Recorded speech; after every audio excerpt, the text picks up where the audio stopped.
Bonjour à tous, merci au GEPS de son invitation, merci à Michel et aux Brestois de leur accueil chaleureux pour ces 3 jours formidables avec un gros programme, mais très stimulant intellectuellement. J'ai pris la liberté de changer un peu le sujet. Tu m'as demandé de parler de décision, alors je me suis dit, j'avais compris que tu voulais que je parle de la prise de décision chez le suicidant. Je vais en parler. Maintenant, j'en ai beaucoup parlé, j'avais envie de parler d'autre chose, j'avais envie de me faire un peu plaisir, et puis en partageant une réflexion personnelle issue d'une crise, une mini-crise pédagogique qui me concerne. Je vous en parlerai plus longuement tout à l'heure, et qui quand même ramène à la décision. Et puis j'ai trouvé que le titre était symétrique, alors je pensais que ça te ferait plaisir, Michel, toi, le souci de soi, le souci de l'autre. Moi j'ai fait le décision du suicidant, la décision du soignant. Et on va parler de ces deux aspects. Première diapo pour vous dire que je n'ai pas de conflit d'intérêt qui va influencer mon propos. Et donc je voudrais qu'on parle ensemble donc, de la prise de décision du suicidant dans une perspective de compréhension, et dans un deuxième temps de la prise de décision du soignant, mais moins dans une compréhension des mécanismes de prise de décision médicale, une littérature extrêmement riche et passionnante sur la complexité de la prise de décision médicale ou soignante, mais plutôt comment l'enseigner. Donc il va falloir que vous fassiez un petit saut comme ça entre deux thèmes. Et le lien, ça sera un peu la recherche. Alors, première partie, je vais vous montrer des résultats de recherche. La deuxième sera pour dire qu'il faut faire de la recherche en pédagogie. On en a besoin. On a besoin de savoir comment enseigner cette prise de décision correctement. Et je commencerai d'ailleurs avec une diapo très très générale sur la science. C'est un résultat d'une étude qu'on vient de soumettre avec un de mes internes, qui s'appelle Louis-Paul Astro. On a regardé 30 ans de recherche dans le monde, 30 ans de publication pour être exact. Et vous voyez qu'il y a très nettement une cassure à partir du début des années 2000 avec une multiplication des publications. Actuellement, il y a à peu près 3000 publications par an sur le suicide. Donc on peut facilement se noyer. En même temps, on a plus de connaissances qu'on n'a jamais eues. Alors c'est une approche évidemment quantitative, on peut publier beaucoup de choses qui n'ont aucun intérêt, et puis on ne sait pas quel est l'impact de ces publications en termes de prévention du suicide. Bon, on peut se dire que quand même, plus on a de données, et plus il y a des gens pour la synthétiser, et plus on va pouvoir la mettre en application. Et puis dans ces publications, évidemment, il y a des publications de neurosciences et des publications d'épidémiologie qui nous permettent de guider les soins, d'organiser les ressources, d'organiser les prises en charge. On a besoin d'une épidémiologie de suicidologie en France, très clairement. On a maintenant accès à des données. Et puis, en France, on n'est quand même pas super bien classé. Vous voyez, les premiers, de loin, vous voyez, c'est les États-Unis. L'Union européenne vient en deux. Très nettement, quand on regarde pays par pays, ce sont les Anglais qui sont deuxièmes et les Français sont huitièmes, avec des financements quand même, normalement, de recherche sont supérieurs aux Canadiens, aux Australiens, aux Italiens, aux Suédois, et pourtant on est derrière eux. Donc on doit pouvoir faire mieux que ça sur la scène internationale. Et, il faut qu'on montre toute l'intelligence que nous avons et puis rendre visibles les travaux de nos recherches. Voilà, c'était une première parenthèse et je vais donc démarrer tout de suite sur cette première partie. C'est l'utilisation des neurosciences cliniques pour comprendre le suicidant. Et je vais me focaliser sur tous les travaux que nous avons menés depuis une vingtaine d'années, d'abord à Montpellier, ensuite à Londres, ensuite moi à Montréal, et ce sont des travaux qui continuent, spécifiquement sur la prise de décision. Je voulais commencer par cette phrase que j'ai trouvée il y a quelques temps, j'aime beaucoup, qui est la vie, par Bichat. La vie est l'ensemble des fonctions qui résistent à la mort.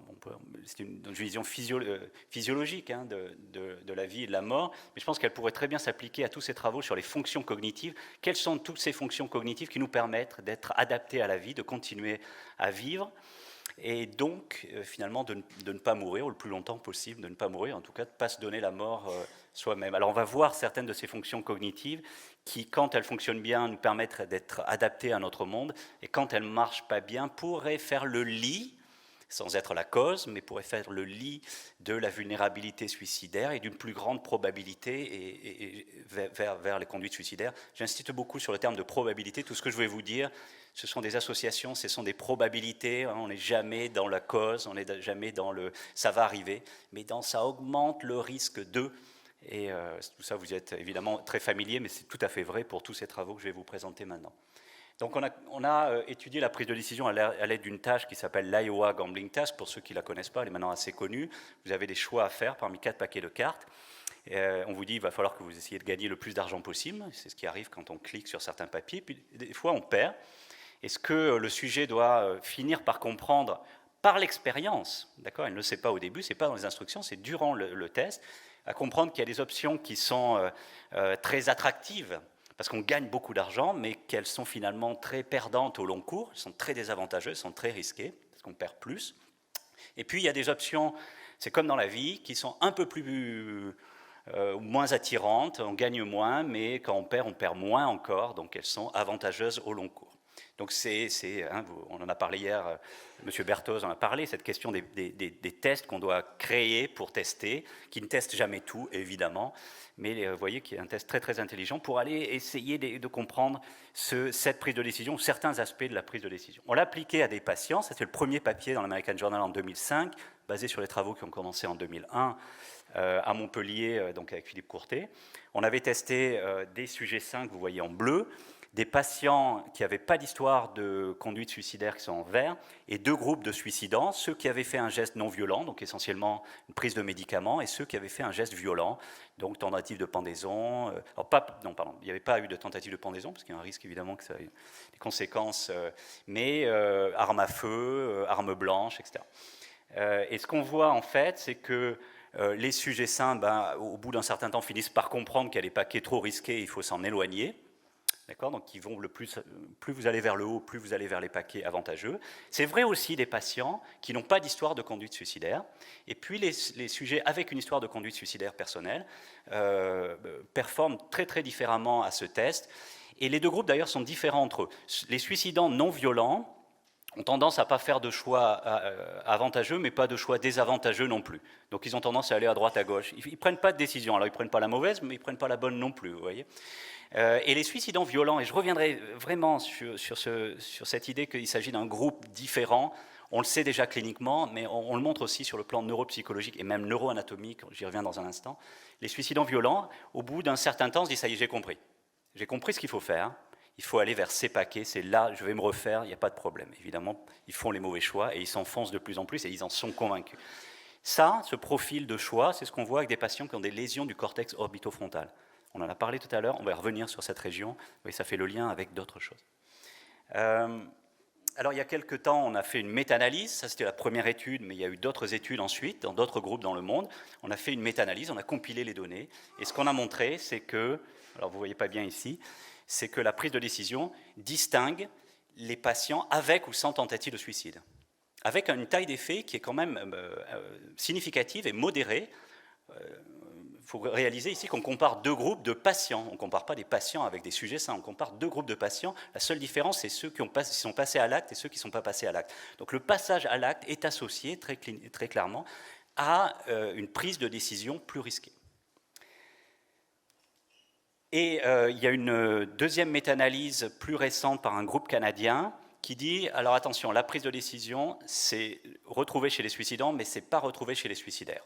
Donc c'est un déficit cognitif ou une difficulté cognitive qui est très clairement associée au passage à l'acte, mais pas au risque d'avoir des idées suicidaires, qui seraient, je vais revenir à la fin dans la synthèse, associées à d'autres fonctions cognitives.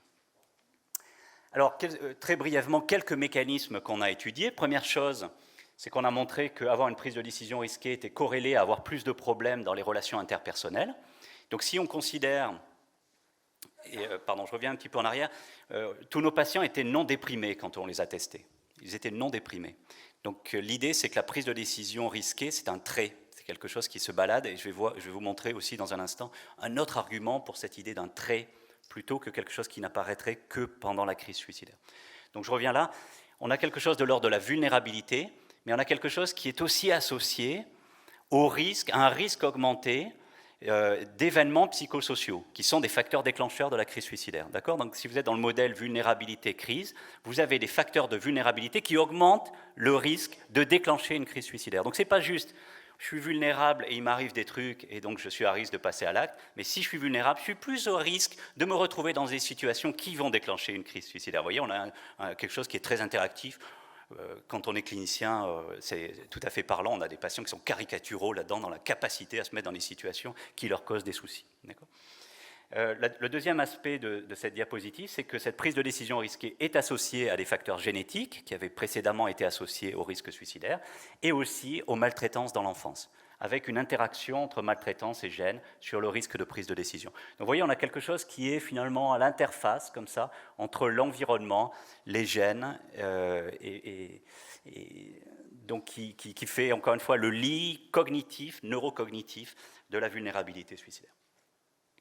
Un autre mécanisme qu'on a voulu étudier à cette époque, c'était savoir si ce qui était de l'ordre de l'explicite et de l'implicite. Alors l'implicite, on n'a pas pu le mesurer correctement, l'outil qu'on avait utilisé, les conducteurs cutanés, vraiment pas bon, mais on a regardé l'explicite. L'explicite, c'est quoi?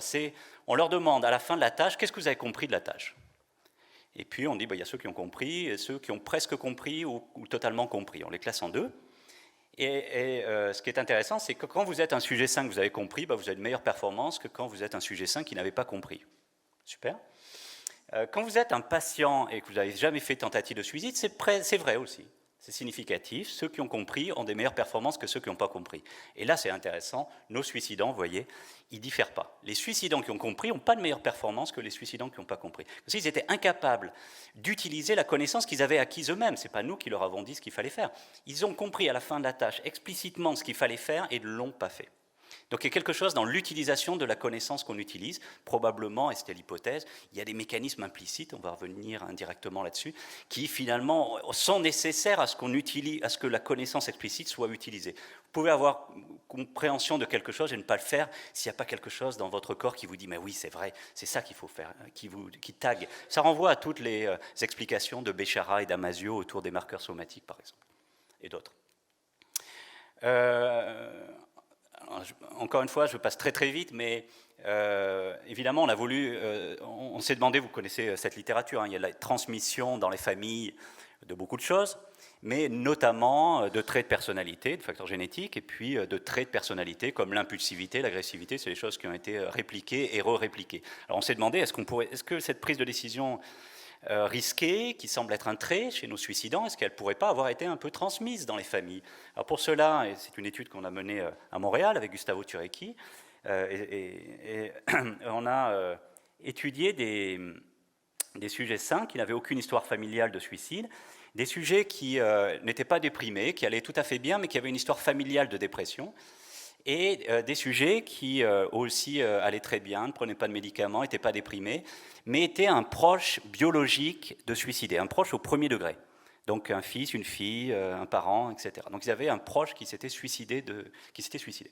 Et quand on leur fait passer la prise de décision, eh bien, on montre, l'effet évidemment très léger, on compare des sujets sains entre eux, eh bien, le simple fait d'avoir une histoire familiale de suicide fait qu'on repère chez eux une prise de décision qui tend à être plus risquée. Donc oui, il semblerait que la prise de décision risquée, ou les mécanismes qui sous-tendent ça, se baladent dans les familles, et puissent donc être transmises et faire le lit, encore une fois, de cette vulnérabilité familiale au suicide qui est bien connue, bien documentée. On a la chance en suicidologie d'avoir des chiffres quand même très solides. Je rappelle que tout n'est pas génétique, évidemment. Au moins la moitié de la variance est expliquée par les facteurs qui ne sont pas du tout génétiques. Alors, un peu de neuroanatomie, mais je vais passer très vite, je ne vais pas vous embêter avec ça, mais pour vous dire que, bien évidemment, on a eu envie de faire passer cette tâche de prise de décision en IRM et puis voir ce qui se passait dans le cerveau.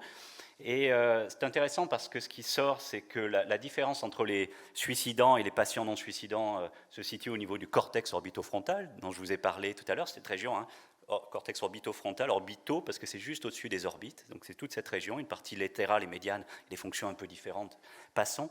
Ce qui est intéressant, c'est si on regarde ce qui se passe dans cette région, on va dans cette région pour chacun des sujets, on extrait le niveau d'activation, et puis ensuite on le reporte sur un graphique, d'accord ? Et puis ce qu'on va regarder, c'est qu'est-ce qui se passe dans le cerveau quand les gens font un choix risqué, et qu'est-ce qui se passe dans leur cerveau quand ils font un choix sûr. On regarde les deux, d'accord ? Les choix risqués en rouge, les choix sûrs en bleu. Le premier groupe ici, ce sont des sujets sains. Et vous voyez que quand le choix est risqué, ils ont appris à activer fortement cette région, et quand c'est sûr, ils activent moins. Plus le contraste est grand, meilleure sera leur prise de décision. Donc ils vont se guider, leur cerveau a appris à reconnaître ce qui est risqué et sûr, le niveau de risque, et c'est ce niveau de risque qui va guider adéquatement, finement, la prise de décision. Alors c'est un peu ce qu'on retrouve aussi, c'est ce qu'on retrouve aussi chez les patients contrôle, il y a ce contraste, et vous voyez, il a disparu chez les suicidants. Les suicidants sont incapables d'encoder le niveau de risque durant la prise de décision. Vous voyez, je ne sais pas ce qu'on va en faire de tous ces résultats. Mais déjà, conceptuellement, c'est intéressant parce qu'on amène quelque chose, peut-être vous aviez déjà pensé, mais en tout cas, on a la preuve scientifique, que le suicide, c'est aussi une question d'encodage du risque, de la récompense et de la punition. On est dans quelque chose là qui est de cet ordre. Ce n'est pas juste de la souffrance, mais c'est aussi la souffrance. Ce n'est pas seulement de l'inhibition de l'acte, c'est aussi la capacité à coder correctement notre environnement et de pouvoir se guider dedans. On peut le montrer. Évidemment, on l'a fait chez les apparentés de suicider. Eh bien, regardez, ces apparentés de suicider qui sont en bonne santé, qui n'ont jamais fait d'actes suicidaires eux-mêmes, etc. Eh bien, on peut montrer que pendant qu'ils passent cette tâche, eh bien, certaines régions cérébrales, notamment le cortex orbitofrontal et les régions dorsolatérales du cortex préfrontal, qui ne répondent pas pareil, on le retrouve. Et puis on a regardé, donc ça c'est l'imagerie fonctionnelle en haut, puis on a regardé la structure cérébrale. Est-ce que les suicidants diffèrent des patients et des sujets sains en termes de structure cérébrale locale? Et on a regardé dans notre échantillon, on n'a rien trouvé. Il n'y a pas de différence significative quand on contrôlait, quand on faisait plein de corrections. Alors ensuite, on a repris toute la littérature, on en a fait une méta-analyse et toujours rien. On s'est dit, tiens, ça ne sort pas en général. Il n'y a pas de différence structurelle cérébrale en général. Maintenant, on est allé regarder ceux qui avaient fait un geste suicidaire violent. On y revient. Et quand on regarde ceux qui ont fait un geste suicidaire violent et qu'on les compare à ceux qui ont fait un geste suicidaire non violent, eh bien on trouve des différences. Et notamment, vous voyez peut-être pas très bien, mais ici, au niveau d'une région sous-corticale qui s'appelle le noyau codé. Je ne vais pas rentrer dans les détails, mais l'idée c'est que peut-être que cette prise de décision, et puis c'est peut-être l'idée que vous avez eue quand je commençais à vous en parler, ça détermine le choix de mourir ou de faire un geste suicidaire.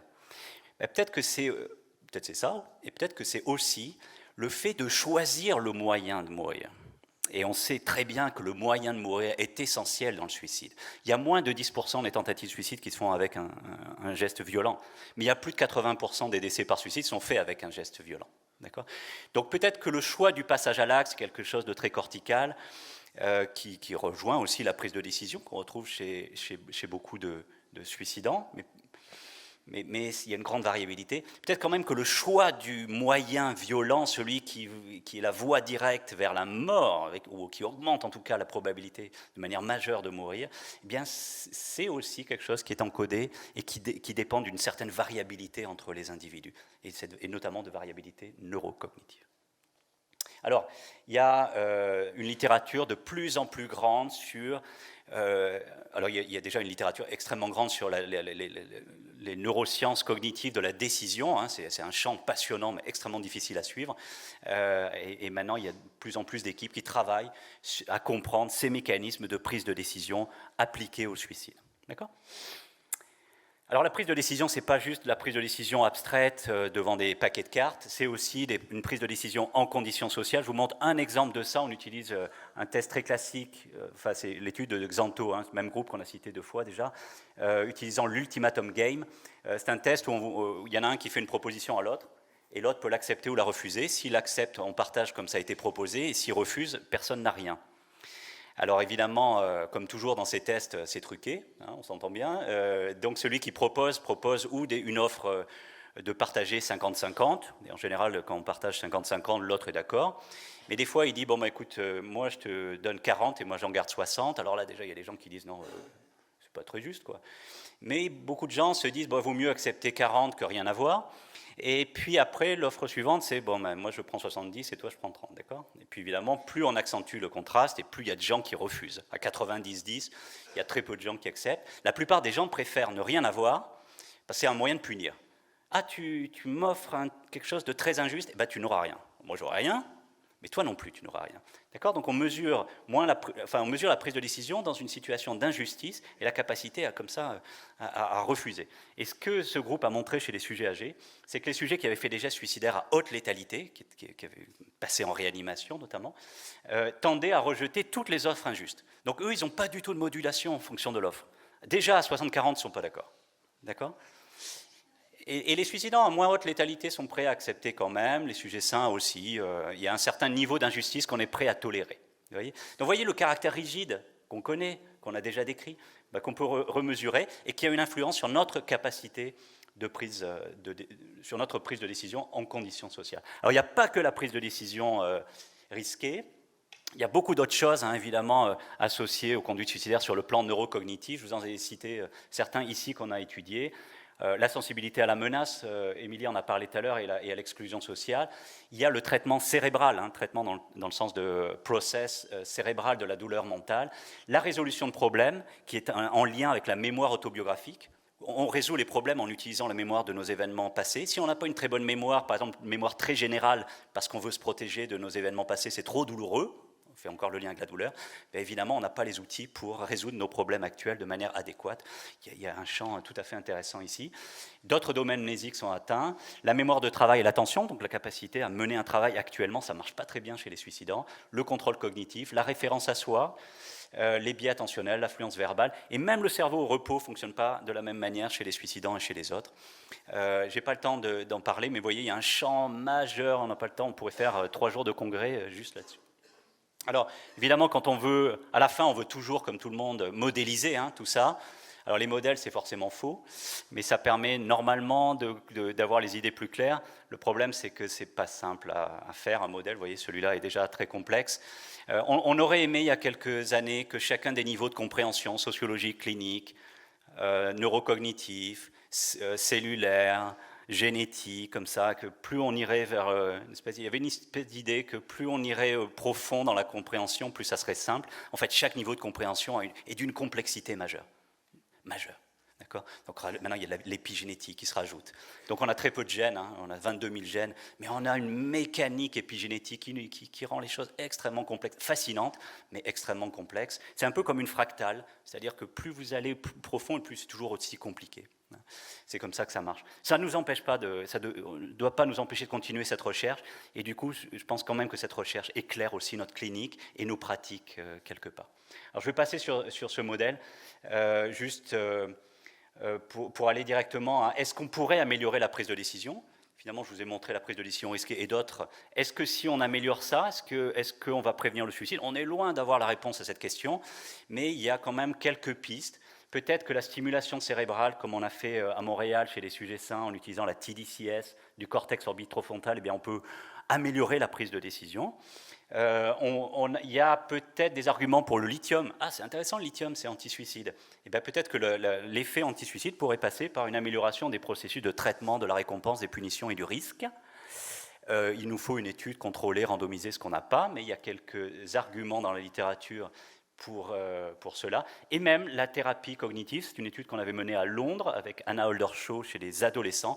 Ils avaient adapté comme ça une approche cognitive pour la prise de décision. Alors depuis, je n'ai pas revu d'études qui portaient là-dessus, donc s'il y a des psychologues intéressés par mener un programme de recherche pour améliorer spécifiquement la prise de décision des adolescents ou d'autres, en tout cas de suicidants, ça serait tout à fait intéressant. Combien il me reste de temps ? 10 minutes ? Ah, génial. Alors, c'est bon, vous commencez à comprendre la prise de décision, donc je vais vous demander de mettre ça de côté, parce qu'on va parler d'autre chose maintenant, qui est la prise de décision soignante et comment l'enseigner. Et derrière l'enseignement, il y a les sciences de la pédagogie. Alors moi, je vous disais, je vis, mais très bien, ne vous inquiétez pas, une crise pédagogique d'enseignants. Je pense avoir été pendant des années un enseignant, mais pas un pédagogue. Et donc, je me remets en cause et je redeviens un étudiant de la pédagogie. Alors, j'avais passé ça sous silence. C'était tellement plus facile d'avoir des diapositives comme ici, que j'ai tellement présenté. Vous voyez, ça donne très peu de boulot de préparation. Je maîtrise le sujet, il n'y a aucun souci, je peux répondre aux questions. Mais est-ce que pour autant j'ai fait complètement mon boulot ? Je pense quand même l'avoir fait un petit peu, je me rassure. Mais il y a quand même des moyens pédagogiques d'enseigner différemment. Alors, je ne dis pas qu'il faut mettre tous les cours magistraux à la poubelle, je pense que c'est très intéressant. Toute la conférence pendant 2 jours, ce sont des présentations magistrales. On a besoin de ça pour découvrir de nouvelles choses, pour transmettre de la connaissance, du savoir pur. Mais on a besoin pour nous d'améliorer nos pratiques, évidemment. C'est ça qui est compliqué, c'est d'être face à un patient suicidaire. Et ça ne marche pas bien. Donc on doit faire appel à d'autres approches pédagogiques. Évidemment, les Québécois dans la salle se marrent en m'entendant parler, parce que ça fait des années qu'ils font ça. Ils ne l'ont pas seulement fait, ils l'ont étudié, analysé, publié. Donc ils nous ont transmis tout ça, et nous, on n'a pas été à l'écoute, parce que et je le dis en tant que professeur de psychiatrie à Sainte-Anne, eh bien, voilà, on était magistral, ça nous arrange. C'est très narcissique hein, aussi comme exercice, de passer devant une salle comme ça. Mais voilà, pour nos étudiants, est-ce qu'on peut faire différemment? Eh bien, il y a des outils. Et là, ce que je vais vous présenter, encore une fois, ça n'a rien d'innovant, hein, mais c'est un peu innovant quand même pour la France, parce qu'on n'a pas tellement l'habitude. Certains vont me dire, moi, je le fais déjà, je le sais, et puis tant mieux. Est-ce qu'on peut réfléchir tous ensemble pour diffuser ça, pour le faire, et puis peut-être le faire encore mieux que ce qu'on fait maintenant? Donc, comment on peut enseigner la pratique? Alors, tu parles du souci de soi, de l'autre, de la rencontre, de manière plus générale, de la conduite de l'entretien, qui n'est pas juste une rencontre un peu organisée, où on va vouloir quand même accéder à certaines informations, et puis qui doit conduire à la fin à une décision. Donc il nous faut un certain nombre d'informations, mais il nous faut aussi comprendre ce qui se passe dans l'entretien. C'est ça qui est passionnant, hein, ce qui nous rend le boulot de clinicien passionnant. C'est chaque rencontre est nouvelle. On a parlé ce matin du lien. Comment on voit le lien se dérouler là devant nous? Alors dans un sens, dans l'autre, pas forcément vers là où on voulait aller. Et comment on le déchiffre, comment on le comprend? Je vais vous parler de l'exercice qu'on fait avec des internes. Les internes ne savent pas du tout faire ça. Ils ne sont pas du tout à l'écoute de ce lien. Ils sont bloqués dans j'ai une checklist, j'ai des informations à aller chercher. Très bien, ils la connaissent bien, la checklist, mais ça leur empêche de voir d'autres choses, de voir ce lien se dérouler. Or, ce n'est pas juste de voir le lien et puis faire des grandes phrases et se glosser à la fin. On est intelligent, on a compris tout ce qui se passait. C'est que ce qui se passe dans l'entretien va être utile pour la suite. Alors, on est obligé de le comprendre. Peut-être que je dis là, encore une fois, ça vous semble évident, ou à certains d'entre vous, c'est évident. Mais en tant qu'enseignant, on se rend compte à quel point nos étudiants et nos internes de psychiatrie ne savent pas faire ça. Et ont besoin d'être entraînés, et comment leur cursus n'est pas du tout adapté à ça. D'accord ? Le cursus suicide, Paris-Descartes, 2 à 4 heures de cours magistraux sur le suicide. Après, débrouillez-vous. Alors évidemment, quand ils passent en stage et qu'on les interroge, de toute façon, ils ont oublié les informations sur le cours magistral. Ils n'ont aucune idée de comment on aborde un patient suicidaire. Ouf, c'est la réalité. Hein. Alors, je pense qu'une partie des mots de la psychiatrie vient aussi de son enseignement. C'est pas qu'une histoire de secteur ou d'organisation ou de je sais pas quoi. Enfin, ça l'est aussi, mais c'est aussi comment on enseignait la psychiatrie. Est-ce qu'on donnerait le bistouri à un étudiant en chirurgie qui a vu que des cours magistraux? En tout cas, moi, je ne lui donnerais pas mon corps, quoi, hein, opéré. Donc, bon, large littérature, je résume. Les styles d'interaction médicaux sont très mauvais, ça a été montré. Hein, le médecin, en général, hein, pas que les psychiatres, enfin, les psychiatres peut-être un peu moins, mais le médecin domine les échanges, interrompt prématurément le patient, pose des questions fermées, explore peu les dimensions psychosociales, ce qui n'est pas le cas des psychiatres, évidemment. Mais on a une approche particulière, hein, une vieille manière de concevoir la médecine de haut en bas. Et on sait qu'inversement, quand on fait un enseignement qui est centré sur le patient, eh bien, on clarifie les croyances, les préoccupations des patients, il y a une meilleure expression de l'empathie, on va en parler demain, on a commencé à en parler hier soir, on donne des explications sur les possibilités de traitement, on perçoit, enfin, le patient perçoit une écoute plus attentive, il y a une meilleure adhésion aux soins et il y a moins de procès. 80% des procès des médecins, c'est parce qu'il y a eu un problème de communication. C'est pas qu'il y a eu une erreur médicale, il y a beaucoup d'erreurs médicales que le patient est prêt à accepter, à tolérer. Mais s'il n'y a pas eu de communication, il porte plainte. Vous voyez, s'il n'y a pas eu une interaction, s'il n'y a pas eu une relation, s'il n'y a pas eu d'explication. Alors ça questionne nos pratiques. Quelques approches pédagogiques pour développer, donc, au-delà du savoir, le savoir-faire, le savoir-être, et finalement cette pensée réflexive qui est absolument indispensable, qui rejoint à nouveau quelque part là, le souci de l'autre et de soi. Alors les jeux de rôle, évidemment, on en fait depuis très longtemps en psychiatrie, c'est une pratique très avancée. Seulement le jeu de rôle, c'est pas aussi simple qu'il en a l'air. Peut-être ceux qui en ont une pratique ancienne pourront le dire. Le débriefing doit être extrêmement prudent et bienveillant. On peut aller à l'encontre des objectifs pédagogiques si on fait un mauvais débriefing. D'accord ? Si on a un débriefing qui est bah, « t'as pas fait ce qu'il fallait, c'est comme ça qu'il faut faire ». Donc il faut se former au débriefing, on ne sait pas le faire. Personne ne se forme au débriefing. Donc, certains sont formés tout seuls, certains ont élaboré une pratique adéquate tout seuls, mais on a vraiment besoin de travailler ça. Alors on peut aller plus loin dans la simulation, il y a différentes formes de simulation. On peut faire la simulation avec la réalité virtuelle, on peut faire la simulation avec des mannequins, etc. Faire la simulation avec des vrais acteurs, ça augmente la crédibilité de la situation, c'est un peu plus cher, il faut trouver les financements. Je vais vous en parler dans un instant. On peut donc entraîner nos étudiants à l'entretien psychiatrique, notamment sur sa durée, ce que la simulation ne peut pas faire, hein, c'est souvent des petites séquences. Donc si on veut regarder l'alliance thérapeutique se créer, etc., il faut des exercices un peu plus longs. Il y a l'apprentissage par problème qui est très intéressant, non pas pour apprendre la relation, mais pour apprendre la résolution de problèmes complexes en groupe. D'accord, et donc aller chercher l'info utile. Donc là, ça demande beaucoup de temps pédagogique, c'est très intéressant. Et puis il y a d'autres formes qui sont plus des évaluations. Je voudrais vous dire un mot de ces deux aspects, simulation avec patients simulés et l'entretien psychiatrique. Donc moi, j'ai ramené du Canada quelque chose qui se fait depuis longtemps là-bas, qui s'appelle le STACER, qui sert à l'entraînement et aussi à l'évaluation des internes. Les internes sont évalués. On vérifie qu'ils sont capables de mener un entretien psychiatrique et c'est très sérieux et les internes peuvent avoir le repassé jusqu'à ce qu'ils soient compétents là-dedans. On ne leur donne pas le diplôme comme ça d'emblée. Donc il y a différents modèles, mais classiquement il y a 2 superviseurs, un interne et un patient qui est d'accord pour participer à l'exercice, et beaucoup de nos patients sont d'accord pour le faire et le font vraiment avec cœur. Et il faut que ce patient soit non connu de l'interne et des superviseurs. Donc tout le monde est on découvre un patient. Et l'interne, pendant 50 minutes, va mener l'entretien. Il est évalué du moment où le patient rentre dans la salle. Comment il se présente? Comment il lui serre la main? Comment il le regarde? D'accord? Est-ce qu'il est pas assis et dit « bonjour, asseyez-vous » D'accord? Ou est-ce qu'il va vers lui? Est-ce qu'il se présente? Et jusqu'au moment où le patient sort. Donc tout ce qui se passe pendant ces 50 minutes. Ensuite, il a 10 minutes pour préparer ses notes, et 10 minutes de synthèse. Les internes ne savent pas faire la synthèse. Il y a ceux qui sont tellement hyper synthétiques, on n'a rien compris, et il y a ceux qui répètent 50 minutes d'entretien. Vous voyez? Donc il faut leur apprendre à être synthétique, et on a besoin de le faire. Hein. Notre patient, à la fin de l'entretien, il nous dit alors qu'est-ce que vous en pensez? On a besoin d'avoir fait la synthèse pendant l'entretien.